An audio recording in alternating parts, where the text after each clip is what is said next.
السلام علیکم، میں ہوں انیلا اور اس وقت آپ موجود ہیں میرے یوٹیوب چینل انیلاز ناول پر۔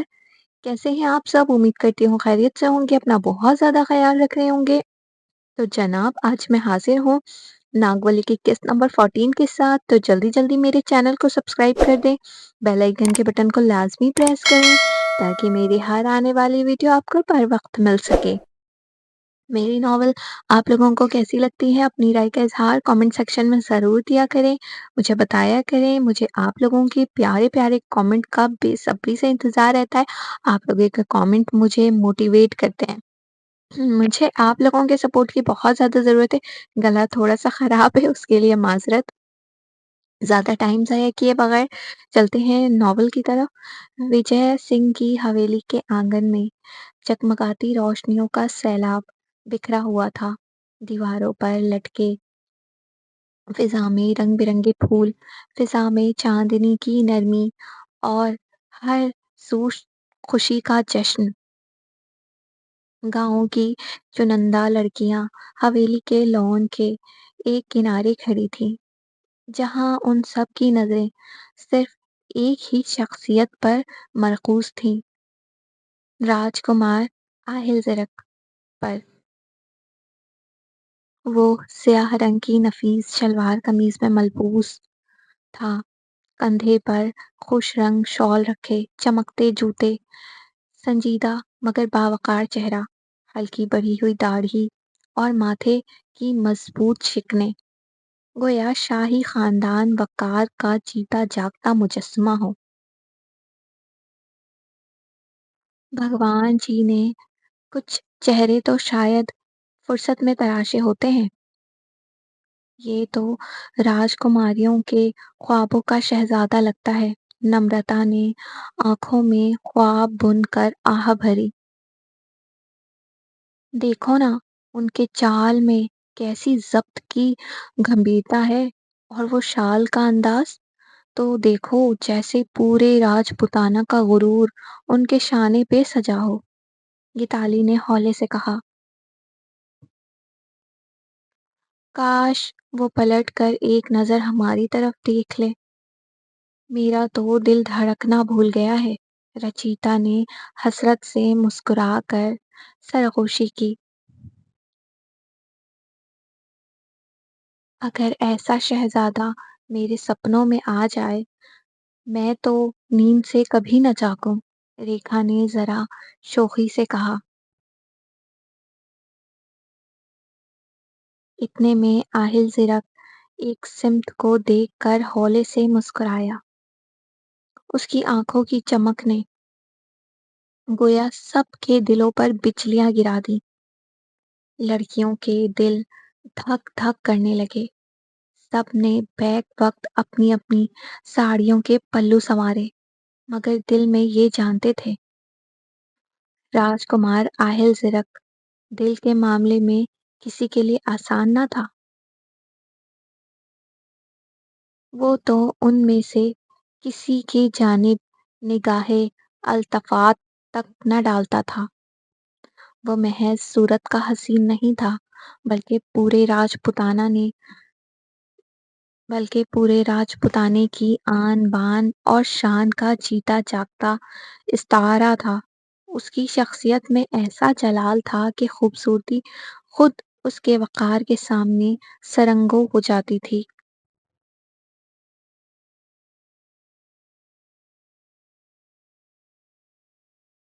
حویلی کی فضا میں غیر معمولی ہلچل محسوس ہو رہی تھی۔ راہداریوں میں قدموں کی چاپ، ملازموں کی تیز رفتاری اور ملازماؤں کے پکارے جیسے کوئی بڑی آمد متوقع ہو۔ ہر طرف ایک افراتفری کا عالم تھا۔ انہی لمحوں میں راجکمار آہل زرک اپنی مخصوص متانت کے ساتھ آہستہ آہستہ سیڑھیوں سے نیچے اتر رہا تھا۔ اس کے چہرے پر ہلکی سی حیرانی جھلک رہی تھی، نگاہیں بھاگتے دوڑتے خادموں کو تکتی رہیں۔ نیچے آتے ہی اس نے سادہ لہجے میں دریافت کیا، یہ سب کیا ہو رہا ہے؟